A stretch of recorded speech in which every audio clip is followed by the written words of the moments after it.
30 seconds early or 20 seconds early or 40 seconds early. And I decided to, yes, I decided to go ahead and come on here because, man, we're having really bad storms outside. We had power drop out for a minute, so who knows? I mean, dude, it's literally just rumbling and rumbling outside now. It's not raining right now, but yeah, I figured, man, let's just come on. Let's get into it. We've got tons of stuff to talk about. We've got all our moderators here, at least Paul, and I believe Dave is here. And what's happening, Earl? How you doing? Dave is here. And Paul is here. And here's the deal, man. We're going to remind everybody be civil in the comments. Let's have a spirited and fun time tonight. It's Ask Me Anything night. And man, I had an epic day today because I just got done interviewing Steven Rosen, who is the author of Tonechaser. Amazing book, right? And yeah, man, that was an incredible. It's going to be a 2-part interview that's going to be up. I finished working on part 1 earlier today, so that's going to go up on the channel probably maybe later tonight. I'll put that up for the Rockstar members of the channel. We'll get early access to Steven Rosen. And look, man, when you start reading this book, and I'm going to also highly recommend the audiobook, which is a separate feature. The audiobook's got all kinds of clips of him sitting, partying with Edward Van Halen, and Edward running through his licks and playing parts. There's stuff in there that I've never heard Edward play before. Yeah, so it's an amazing interview, and that's going to be absolutely epic. So that's coming up, and look, man. Chris A., who's a great supporter of this channel, sent me some questions for Steven Rosen. But I tell you what, man, I read and devoured as much of his book and audiobook as I could. And then we got into conversation, and we just kept it organic. So, man, Demonetized is here tonight. So we got all 3 of our moderators. Let's keep it civil. Let's keep it fun. Let's have a good time. And I'm going to crack open the sparkling water. So, man, as far as, and I know the title of this, EVH Secrets, man, I think we got into some, definitely on the Steven Rosen interview. Man, I think here's the deal, man. A lot of the people that do interviews on my channel, they've done lots of different interviews, so I have to try to come at it from a different angle, try to get some new information. And I told him, I mean, look, I did the reason why I'm starting to do 2-parters, longer interviews, because, man, you know what? Time is short. This is important stuff, getting these stories out, hearing about these people. And you know what? I got Steven Rosen today for, I think it was like an hour and 40 minutes. So that's going to split up into 2 50-minute segments. And thank you so much, Eric. Thank you so much, brother. I appreciate that. Erickson saying you are a great interviewer. I'm getting better. I try to not interject and all this, but man, we had some great interplay today, and I posed some theories to Steven Rosen. And look, in the first part of the video, we get into a lot of the early Van Halen stuff, and then his relationship with Randy Rhoads and the playing similarities and all of that stuff. What's happening, Chris A.? I was just talking about you. We had the Steven Rosen interview today, and I did not use any of your questions, but man, I thank you so much. I did not, Chris A. And here's the thing, and I tell Steven this in the interview. I said, dude, I've got a whole list of questions, but our conversation was flowing, and we were responding. It was an improvisational moment and bouncing ideas off of each other. And it didn't end up being Well, did you think that it didn't end up being that kind of conversation? It just ended up being an organic conversation, and the conversation would lead, and sometimes I would guide him in certain areas. And man, it's just it came out amazing. It's gonna be an amazing interview. What's happening, Tampa? Glad to have you here. It was a completely organic conversation. And look, dude, how many of us back in the day wish we could have hung out with Edward Van Halen and partied and partaked, right? He partook. He hung out in 5150 at 3 in the morning, 4 in the morning with Edward Van Halen, and Edward showing him, hey man, well, remember when I played this lick? And I mean, dude, it's like I said, some of the things in the audio tapes of Steven Rosen's book, the audio book, Edward plays some stuff, dude. I swear to God, it's some of the sickest stuff, dude. Funky. He plays a version of a little snippet of Beautiful Girls. And I've always felt like Beautiful Girls by Van Halen was probably one of their funkier tunes, right? And you hear Edward playing it, I think unamplified, just on the guitar. And dude, that guitar part is just so funky, dude. It's crazy. So man, lots of fresh material in that interview.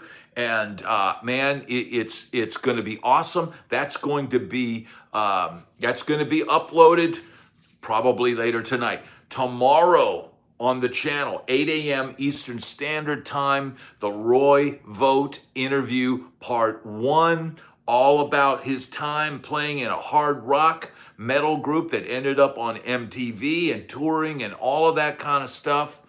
And the inside of that, the inside of what was it like to be on a band that was, and here's the deal, his band was in line to possibly play the Monsters of Rock tour, right? And it was between them and Kingdom Come. So if Kingdom Come didn't sound so much like Led Zeppelin and got automatic exposure for that, I would have been at that show watching Roy Vogt on stage, and would have been able to say, dude, I saw you guys. Hank, thank you so much, brother. I'm going to hit the thumbs up. I'm going to try to hit the heart. Thank you so much. And look, this is organic as all hell. I'm literally broadcasting on my phone.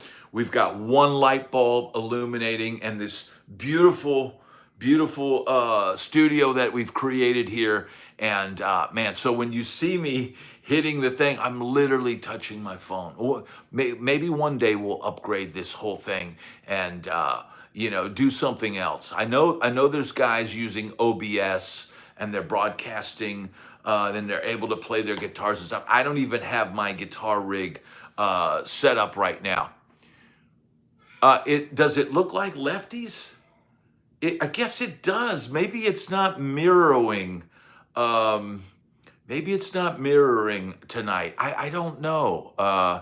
It does kind of look like that to me. But I assure you, Roy got to play the Marquee Club. Yes, he did.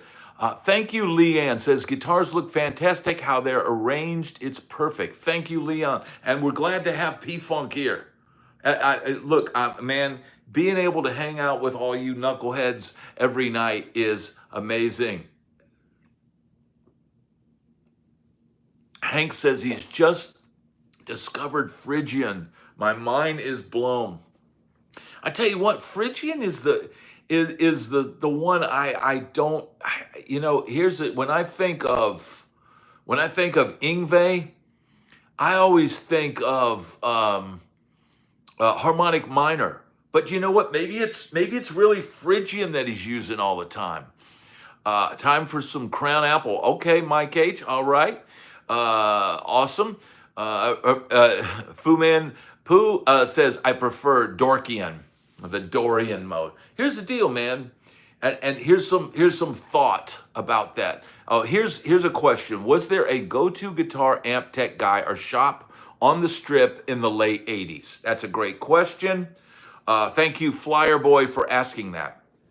Well, everybody knows or maybe heard about Jose, and that Jose was the guy that worked on Eddie's amps and supposedly did a few things, but then later people said his amps were bone stock. I don't know. That's a mystery, but Jose did retube and keep Ed's amps running. And Jose ended up coming up with some pretty epic mods, and did some mods for Mick Mars and George Lynch and all the guys back in the day. But I never had Jose's number. I never went to Jose. I know there was Lee Jackson and Metaltronics when I was coming up in the later part of the 80s, right across from the Country Club, which initially was the huge rock club in the Valley. I mean, you talk about killing a scene off. And of course, the Sunset Strip was a huge thing.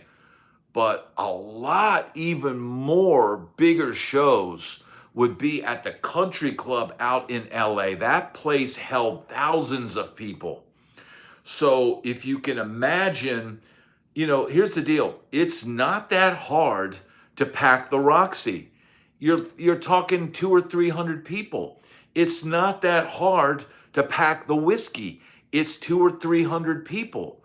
It's not that hard to pack Gazzari's. It's 200 or 300 people. But the Country Club out in the Valley would be these, 2,000 or 3,000 people, and you'd have a big headliner and then a lot of big strip bands. And really, the kids in the Valley kids were where all the schools and where all the families live. They were even bigger supporters, and all those kids from those areas would come to the Country Club, and those clubs would be packed. It would be packed. So Metaltronics was across the street from the Country Club. Now, I never went to Lee Jackson Metaltronics. The only amp guy, and I've got to thank Last Outlaw for the $5. Thank you so much, sir. I'm trying to hit like on it, but I missed it. Sorry. Thank you so much, Last Outlaw. So here's the deal. I didn't go to either one of those guys. Those were the two biggest names. Of course, you had Mike Soldano that was building Soldano amps right next to the pawn shop that we worked at. Pete Funk can probably tell you. Soldano's shop was right next to Brothers Collateral Pawn initially. And you would see rock stars going in there. I think I even saw Flea going into Soldano's shop one day. But here's the deal. So the guy that I ended up having work on my amps was Red Rhodes. Red Rhodes was he was the guru behind Groove Tubes. Now, he wasn't the owner. The owner was Aspen Pittman, right? And he was a good guy. He was a guy that used to come in the pawn shop. The owner of Groove Tubes used to come in the pawn shop and was friends with our buddy. But the Red Rhodes was a pedal steel guitar player and a tone guru that made pickups. He made pickups for Joan Jett. He made his own. They were called Velvet Hammers. She still has a Velvet Hammer pickup in her her main guitar, right? And Red Rhodes ran a little shop out of the back of his house, and he would retube my Marshalls a couple times.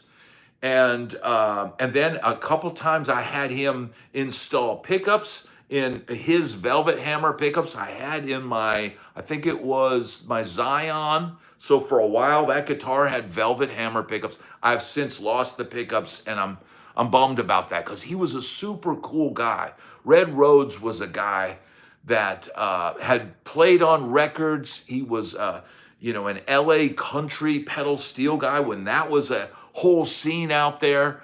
and he worked for Groove Tubes, and you know, who knows, man? He might have gotten a deal on the tubes, so he could get a deal for tubes, then sell them to me and make a couple bucks. But I ended up, and this is a story I've told on my channel, I ended up, one of the girlfriends I had at the time paid to have my amp retubed. I go in there and, you know, Red's eyes were like this, because I go in there with this, you know, Swedish, you know, thing, and go in there, and the Swedish girl like hands him cash, you know, to pay for the amp.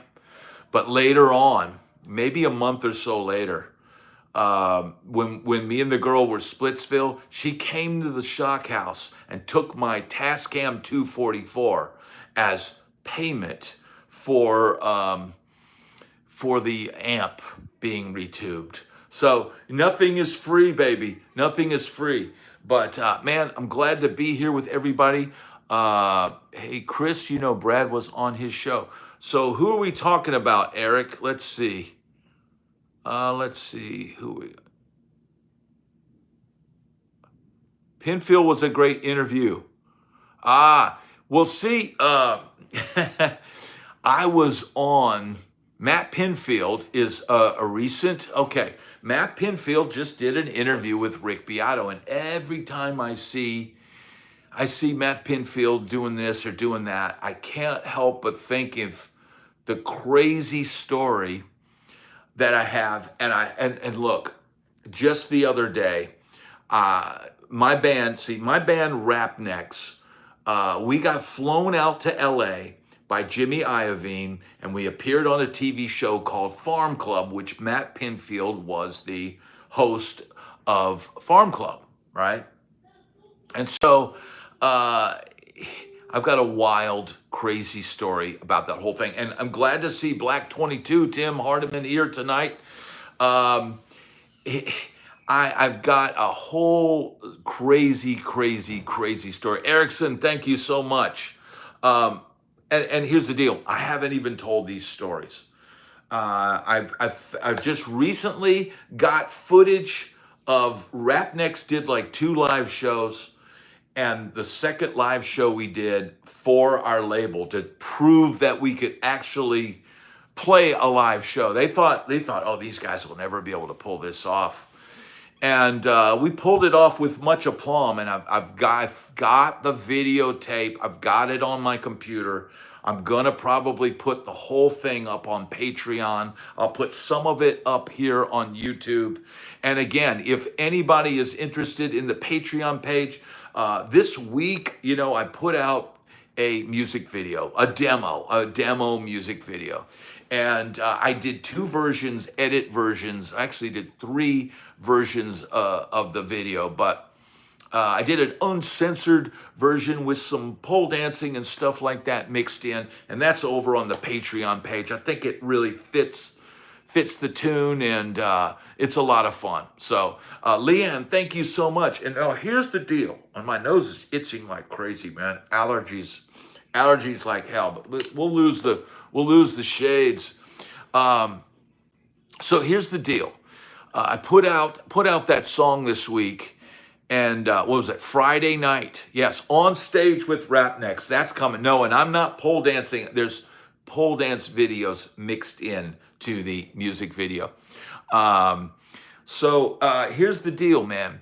The RapNex, it's such a wild story. It brought back memories, and I'll just tell you this: the record label that signed us out in LA, they wanted us to go to do this live show to prove that we could actually pull off a live show.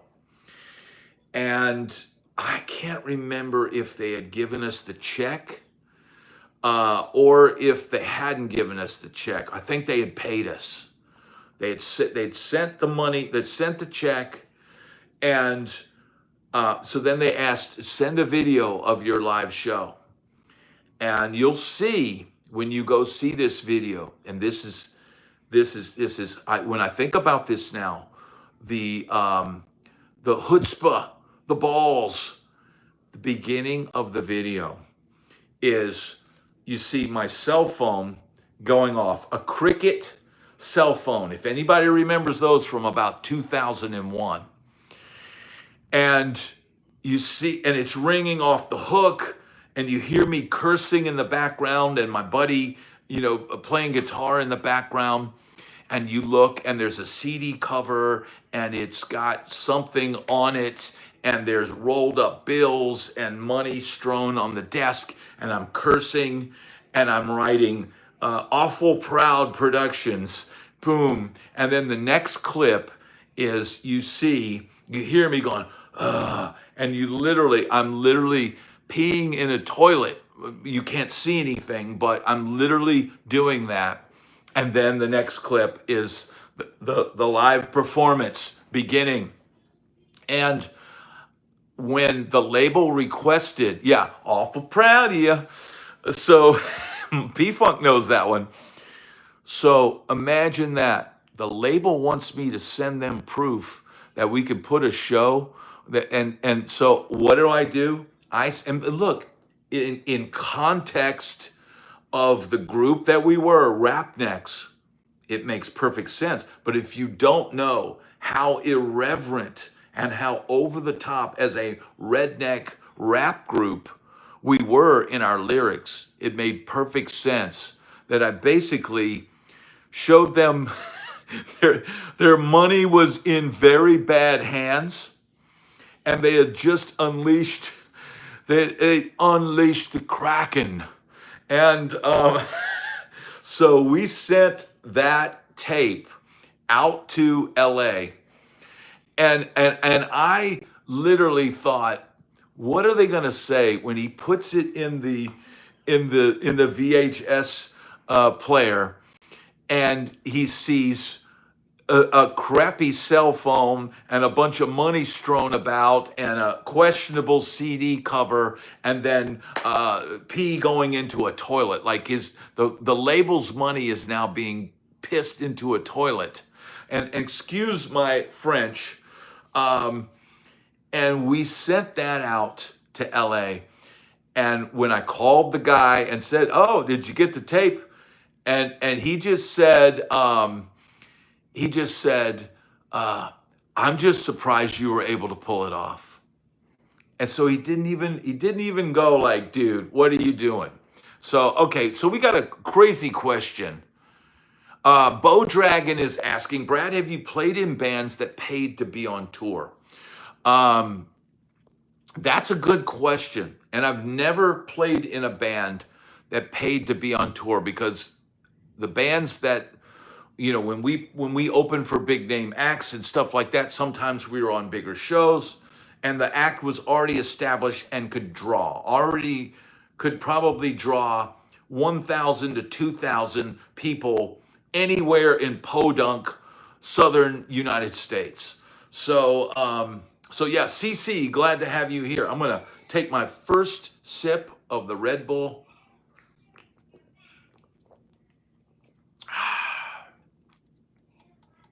I know it's not good for you, but you know what they say? If it's good to you, it gots to be good for you. Yes, indeed. So Zen Lord is asking about the modes. So no, I never played with a band that paid to go on tour, but talking about the modes, somebody said recently, and I don't know if it was a jazz guy or one of those guys I was watching, but that Dorian is the most useful mode.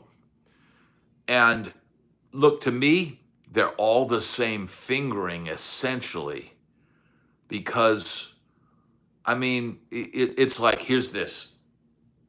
So A minor Dorian is the same as D7 Mixolydian. So it's like when I'm playing D7, I'm thinking A minor Dorian, but I'm emphasizing notes at a D7. It's just something to think about. Not want to bore people with technical. Let's not get into technical difficulty. But look, man, I watched a clip the other day, and it was Jimmy Bruno. Jimmy Bruno is a great old school jazz guitar player, and he's got a channel, and I think he's going through some health problems. and he could use your help. Everybody go subscribe to Jimmy Bruno. But he was making fun of guys. There's a lot in all these videos of guys. Oh, you don't need scales. Oh, you don't need this. And he literally goes, it's scales, stupid. It's scales. Learn your scales. So and you know, he was just talking about major scale, man. I mean, essentially, Dorian mode is just if you're in C major or you're in D minor, it's just a C major scale, bro. So you know, I don't know what to tell you. Jimmy Bruno is amazing, and dude, he's hilarious, dude. The language he uses. I love it, dude. I'd love to have that guy on my channel. I'd love to do an interview, do an uncensored. Bob, how you doing? I'd love to. Bob Nagy, good to see you. I would love to talk to Jimmy Bruno. If you know the major scale, you know all the scales. Well, I think that's an overstatement, Bo, because I don't think the melodic minor notes are in a major scale, or is it?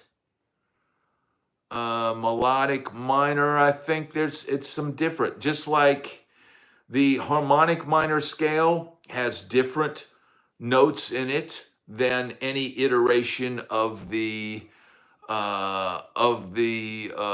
Dorian or you know natural minor and all of that stuff. So look, you could spend your whole life learning scales, but I think the main thing is, dude, at the very least, get your friggin' major scale down, up and down the neck, all 5 positions. You know, at the very least, I wouldn't even say.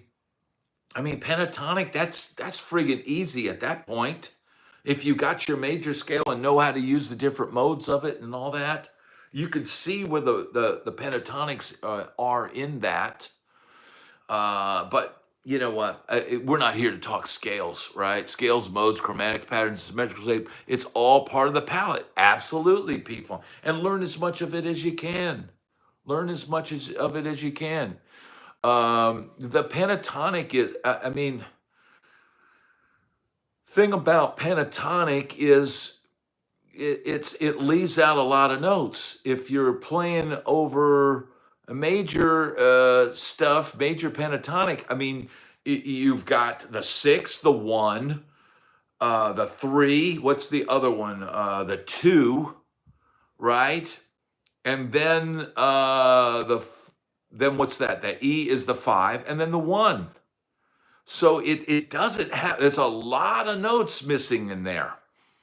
So Mixolydian might be a much better option, or the major scale might be a much better option with more note choices than just major pentatonic. Now, we all love to grab that box of pentatonic and rip our pentatonic licks, but remember, there's a bunch of other notes there. So there you go. Well, we're going to have another Red Bull, and it's Ask Me Anything tonight. And we've got plenty of time, and we've got 86 people in here, but only 36 likes. So let's get the likes up.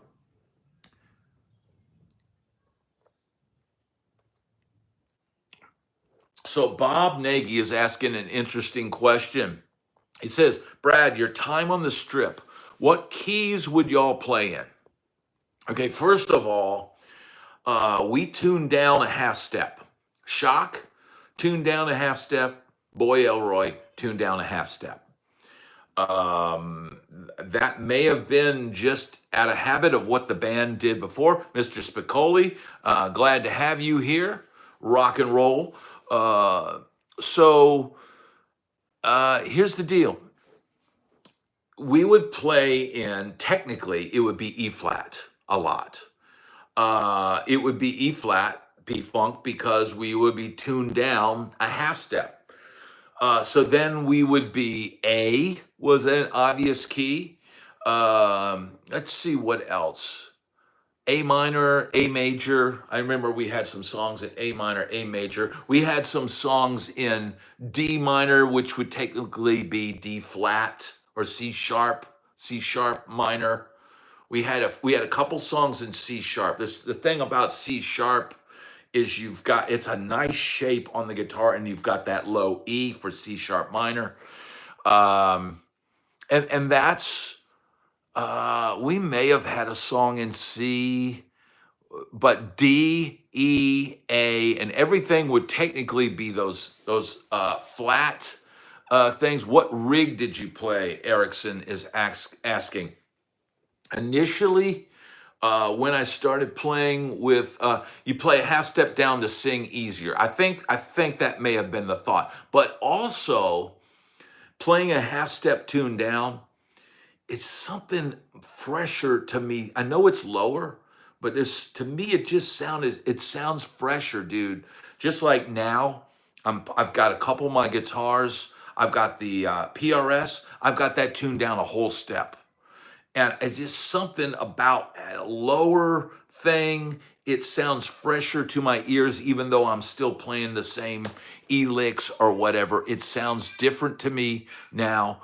Erickson asked about the rigs and the recent video I did that showed a couple clips from Shock. That was all a Mesa Boogie, the SOB, that I did a whole video of on my channel. And so that was a Mesa Boogie SOB. It had 3 gain stages and a master, a limiter. And so I could get all kinds of gain out of that, and I would just plug straight into it. And then for clean tones, I would just roll back the volume, which is exactly what Keith Urban is doing now with a Marshall. I had more gain out of that Mesa Boogie than I would have had out of a Marshall at that time, dimed. The Mesa Boogie, I could limit it so that it wouldn't just blow off the front of the stage. But yeah, that was my initial rig, and then at some point, I started trying other things. I eventually got a Marshall JCM 800, and I've told this story on the channel. I got it for $100 from a bunch of gentlemen from the wonderful country of Mexico who just happened to swing up in a pickup truck and go, "Hey, you want to buy an amp?" And I just happened to have $100 in my pocket, and when they initially, I offered them $100, they go, "Oh, no, no, no, this is worth more than that," and they took off, and they never found another rocker on the strip that night that had more money. So eventually, the end of the night, they see us in the alley again, and they sell me a JCM 800 100-watt head. I believe it was a 100-watt head for $100. And so I used that head, and then the P-Funk amp. I used the P-Funk Silver Jubilee Marshall for a while. That was out at the Shock House, and P-Funk let me use that for a while. Yeah, the Marshall head was definitely hot. It was hotter than Hades. And I remember once we got it in our trunk, then we were kind of recklessly driving home. I think I was actually driving because our bass player was pretty inebriated, and I was driving the car, and I wasn't used to driving this old Mercedes that we had, clunky old like Mercedes from the 60s. And I'm driving this thing, and I think I blew through a stop sign, and there was a cop behind us. And I've got this JCM 800 in the trunk. And you know, the thing about being out in LA back in those days, a lot of times, unless you did something really major, they wouldn't pull you over. And so we didn't get pulled over, but I was literally like, I was driving like this and trying to keep the car straight. And we got home. I was literally going, "Oh my God, we're going to get pulled over." And I've got this JCM, in the back of the car and all that. And yeah, so that's the story with that.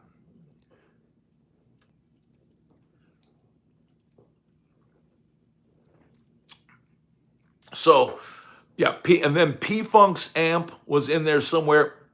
And then at some point, I had a benefactor, I think it was my girlfriend at the time, bought me a JCM 900. Remember when the 900s came out and Nigel Tufnell had the, the ad for that? It went to 20. Those amps went to 20 and it had reverb, which was, now, what do you mean? Now I got reverb. It had reverb and it had two channels. So I had a clean channel and I had gain. And I got tons of compliments on the tone of that rig. I had people come out and go, I didn't really like your tone that much, and said, man, your tone sounds great. Well, all of a sudden now I've got some reverb, I've got a clean channel and a dirty channel. So yeah, those were the amps of the Sunset Strip. Always experimenting though. Always experimenting with different stuff. I tried some rack stuff at one point. Somebody loaned me something and I was like, nope. But yeah, that's it, man. All right, we are cooking. Why not make just 10 louder? Because these go to 20. That's 11 louder, isn't it? Let's see. Bake for an hour. Yeah. So P-Funk's, and look, P-Funk's amp sounded incredible. That was a great sounding amp. I took that in, used it for a recording thing one time, and the guy's like, man, that's a really good sounding Marshall. So yeah. So what do we got? How long do you think the Rosen interview will be? Well, Chris A., I can tell you exactly how long it was. I think we got like an hour and 42 minutes or 145 hour and 45 minutes. It's going to be two 50-minute or so segments. I've already edited the first one, and it's already part one is already privately uploaded to YouTube. I'll let you guys in on the inside of this. And of course, everybody get the thumbs up because we got 94 people in here. Okay, Shane, let's see what Shane has a question. Let's see. Brad, can you talk about your new song that you just put out, the meaning and how it came about?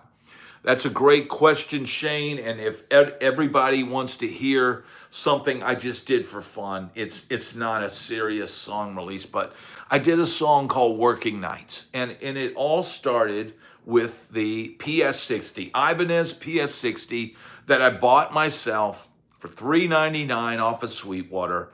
If anybody wants one, there's Sweetwater link. I think there's even a product link to this. Able-bodied, glad to have you here. But here's the deal, man. I was like, I need to demo this guitar, right? Because everything that comes in, I'm gonna demo for this channel. Because I don't look. I'm getting a lot of stuff to come in and demo, but not so much that it's like I can pick and choose. So sometimes I'll buy something myself to just have material for the channel. And so I bought that PS60 almost as a birthday thing, but it's a great guitar for $3.99. So thank you, Bob is commenting on Odin. But so the Working Nights thing, man, I decided to write a Kiss style riff because I do these sometimes little song, little things or jams in these demo videos. So I said, okay, I'll write a little Kiss riff, something simple that like a Kiss song would be. Keep it simple, right? Keep it simple, stupid, Kiss. And so I wrote this riff and I put it all together, right? And then I was like, well, you know what? All it needs now is some lyrics and a vocal, and we've got a complete song. And nobody does that. Nobody, I don't know if there's any. There might be some YouTubers, but very few. A lot of them write really cool pieces for their demos, but I don't know any that have turned it into a song. And I'm like, I think I can imitate Gene Simmons. I think I can imitate Gene Simmons. So why not record a vocal and see how it come out? Well, it ended up coming out pretty cool, right? So, And look, the vocal take is past number 2. I hadn't even really written the melody. I just found a range that I could sing in. And somebody said in the comments, Erickson said that they don't write songs on that level. I appreciate that, Erickson. Somebody said this would have been Gene's best song on, and then another guy said this would have been a great B-side on the Revenge album. And I'm like, that's kind of what I thought. I've kind of thought, like, look, I would love to write with Gene Simmons. I would love to, hey dude, this is what you guys do. And John, thank you so much. John says the new song reminds me of Turn It Up, Texas Hippie Coalition. The new song hits hard. Thank you. I do like Texas Hippie Coalition. They are a really cool band. Thank you, Last Outlaw. So that's how the whole thing went down. The meaning of the song is, I initially tried to think of like a Kiss song topic, like Strutter, that kind of like thing, right?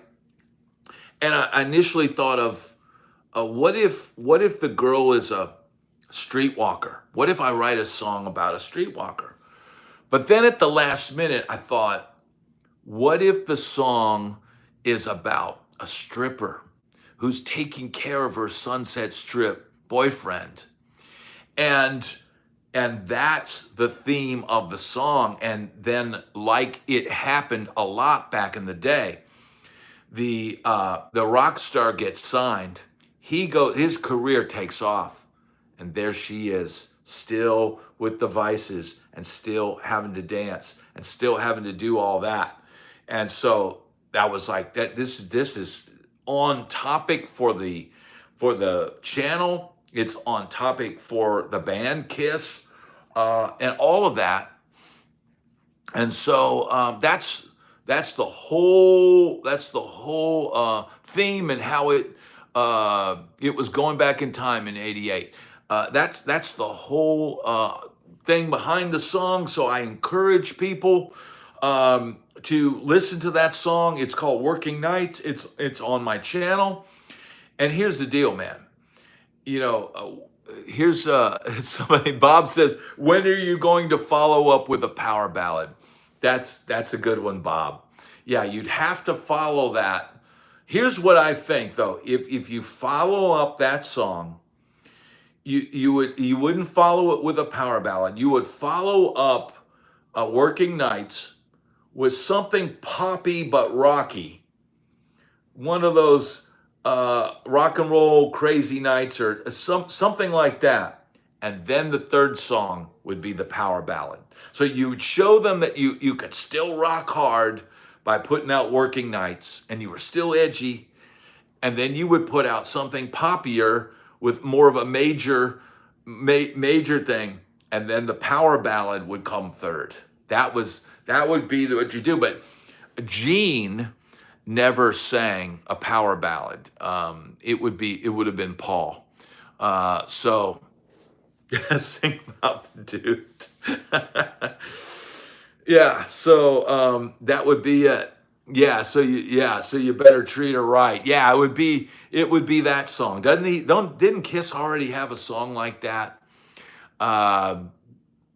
So that would be what you would do. And look, man, here's the thing. If I have a template, if I were able to go sit down with Gene Simmons and he'd go, I need an album in a week or 2 weeks or whatever, it would literally be, I was made for leaving you. Someone said that is actually a great title for a power ballad. I was made for leaving you. That's powerful, dude. Somebody might run with that. Here's the deal, man. Sitting down with somebody, if you have a template, here's the thing I've always been able to do. If I'm in a band that's a certain stylistic thing, and they go, let's write an album like the Rolling Stones, or let's write an album like Kiss, or let's do a Steely Dan style album, or let's do a Prince thing. Let's do a Prince album. If I have a template like that I know okay, this is what this person would do. I can write in that style. I can play enough riffs and things to come up with something that maybe I think that artist would have written. So it's something I should have done more in my career is writing with more people and for other people. But you know what? It is what it is. Yeah, that's a good one, Last Outlaw. New power ballad from Bad Brad that's tearing up the charts. Here's the deal, man. John, thank you so much. How many serious songs are you sitting on? John, here's the deal, John, and I'll give you the real. For $20, you get the truth, dude. When I was out in LA and we were writing songs, the last count that I remember, we had a board in our rehearsal studio where we could write with either a magic marker, some kind of magic eraser or something like that. The last count I remember was there were 100 songs on that board. And at that point in time, I think I was the singer in the band. And I could sing and play 100 original songs. And when the band broke up and I moved to I moved to Nashville, I can remember being at a party one time and somebody said, pass me the guitar. Well, play one of your original songs. And I had already shifted over into being sideman dude, playing other people's songs. And somebody asked me to sing one of my songs and I started and I got as far as like the first verse. And when I got to the pre-chorus, my brain just blanked and I wasn't even able to play that song. I've actually since found old recordings of that. So realistically now, what could I dig up from the old material that I wrote, the stuff that I wrote?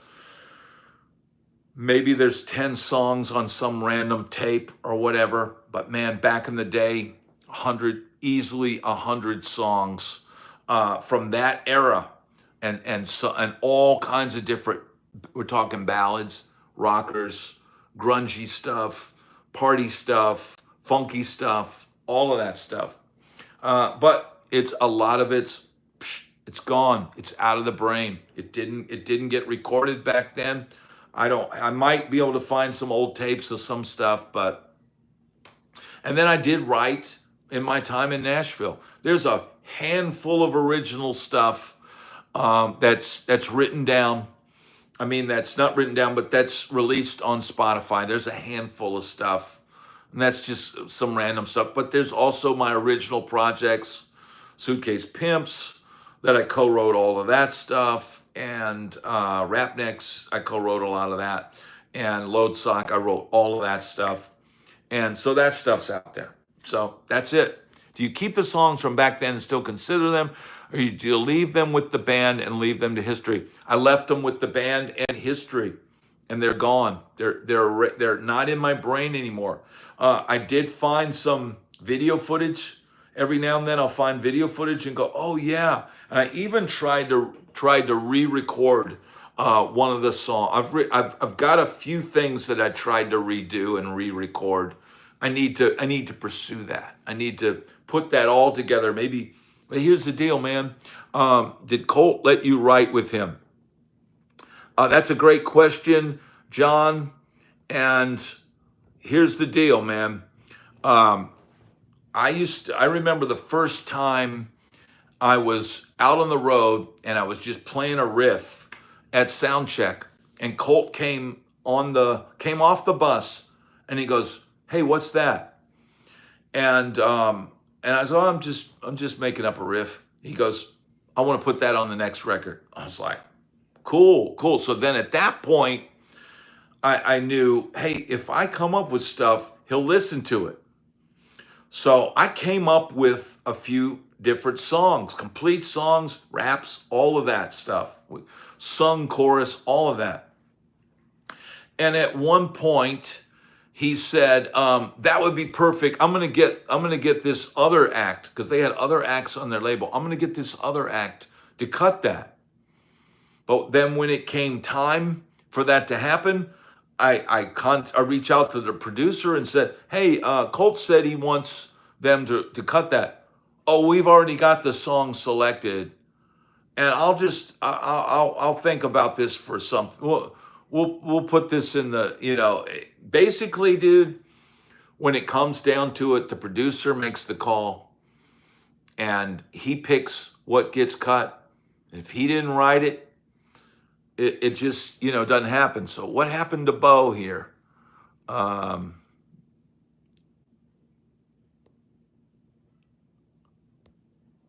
don't know. I missed something.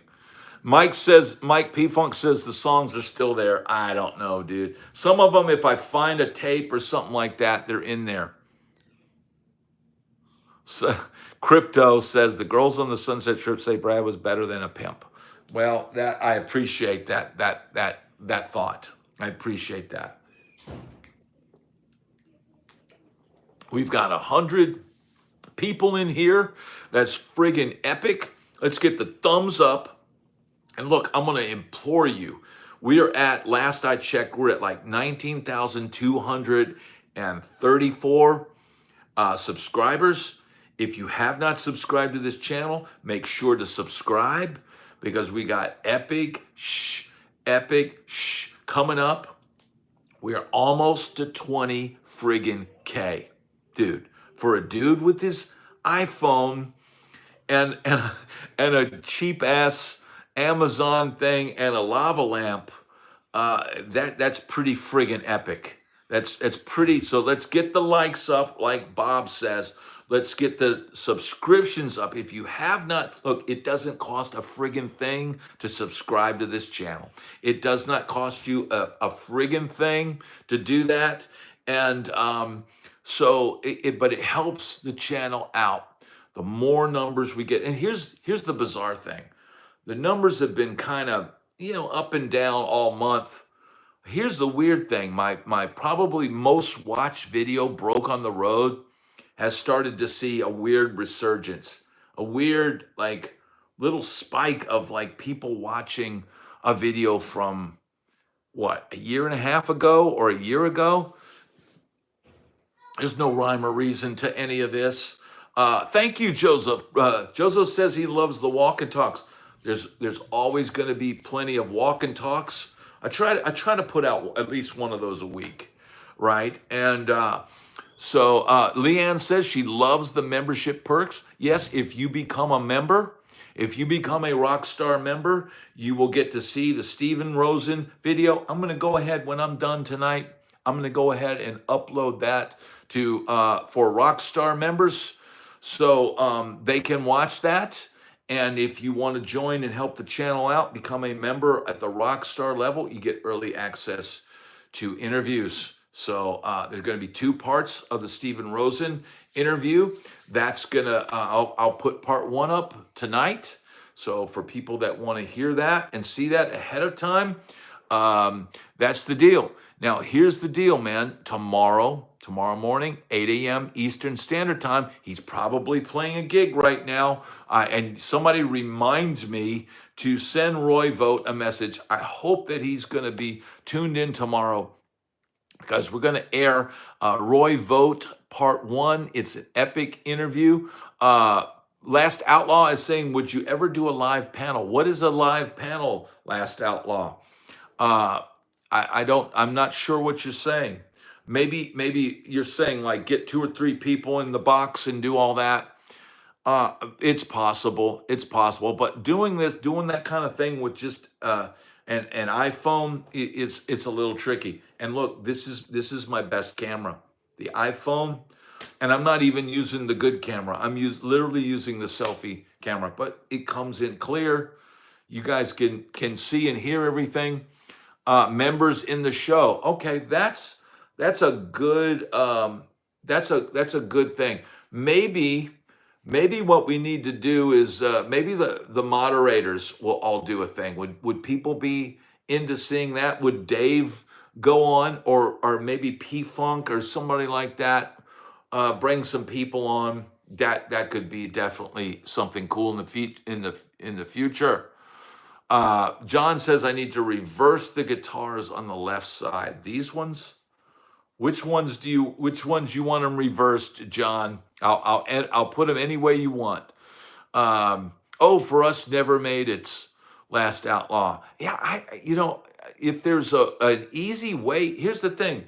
I should be able to just go boop and have anybody in the chat join me. You know what? Maybe down the line they'll let us be able to do that. I don't know, man. If you the easier they make this thing, the better.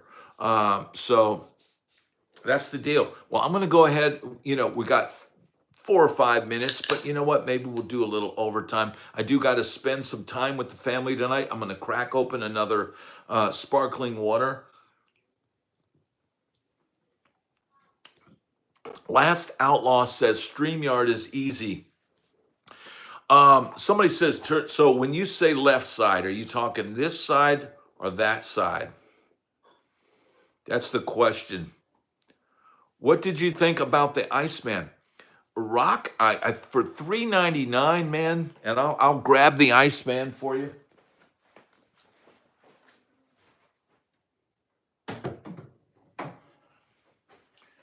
For $3.99, it's hard to beat, dude.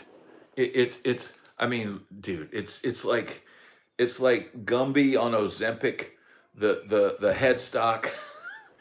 Dude, it's as gaudy as it possibly could. Look, dude, I think if you just put one great pickup in right here, it's as good as it's gonna get. I don't think a guitar like this, you're not playing the neck pickup, I don't think. I mean, for me personally, I think that's the only mod that you need to do to this, is maybe put a better bridge pickup in and just roll with it. It plays great. It looks awesome. And it's Gumby on Ozempic, bro. They're saying my video is backwards tonight. I don't get that, man. Here's the thing. YouTube was weird in setting this whole thing up tonight. So I don't know if I'm doing something different or YouTube's changed or whatever. But for what it is right now. Now there is this little chat thing to my left. Here's the deal. I bet it just would turn the chat off. I don't want to do that. John, thank you so much. I had a poster of the handmade glass glued Iceman on the wall of my bedroom from a guitar magazine. Very cool, John. So John must be a Kiss fan. That is epic. John, thank you so much, man. It helps so much, dude. Gumby on Ozempic, bro. So yeah, John, thank you so much, brother. That means a lot, man, and it helps this channel so much, man. It's like this has been an incredible experience doing this channel and meeting all you amazing people that tune in. Here's the deal. I think the headstock is almost the coolest part of this guitar. This looks like some kind of Art Deco guitar, dude. This is almost, does this look like a treble clef or what is that? This has a strange shape to it. It's just really, really interesting. And it does make you want to rock and roll all night. And look, if you want to get one of these, use my Sweetwater link. It's $3.99, dude.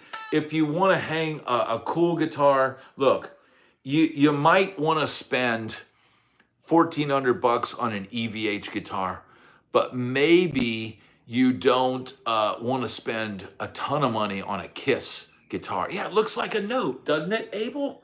Doesn't that look like a note? You might not want to spend a ton of money on an Iceman, right? So for $3.99, you got this thing. It plays good. Look, there's no sharp edges at all. The way they've got these rounded off fret things there. They're completely nubbed, so it's not sharp. Bob says he's got a Tommy Thayer Epiphone, and dude, I mean, it plays. It looks cool. If you don't have a sparkle guitar, it fills out that role. So awesome, Dave. Thank you so much for being here, everybody. Thanks to Dave for being here tonight. But man, I think that's about all the time. I hear the families, asking, for help and all that. But man, thank you everybody for tuning in. Yeah, Mia yelled from the bathroom, everybody like and subscribe. So yes, and she says, don't forget to check out our new merchandise. How about that? So thank you, everybody, for having an amazing time this Saturday night. There's going to be amazing stuff coming up on the channel. Make sure you like and subscribe. Make sure to check out the merch. We do have t-shirts. You can get a Bad Brad shirt to help support the channel. You can get yourself an Iceman in the product links. And you can also use the Amazon link, dude. If you order stuff on Amazon, you need to go buy a cable, or you can do like somebody did a few months back and brought a member ring, if you know what I mean. Because I see what people purchase on the Amazon, but man, it helps the channel out immensely. And man, I just want to thank everybody for having a great. Paul got a Gazzari's mug. I've got an Ace mug. You can get all of that stuff, near the description of the video. And man, I just want to thank everybody for an incredible night. And yes, Richard, everything is well. And cheers to the moderators. Cheers to all of you. Thank you. And everybody have an amazing night. See you next time. Peace.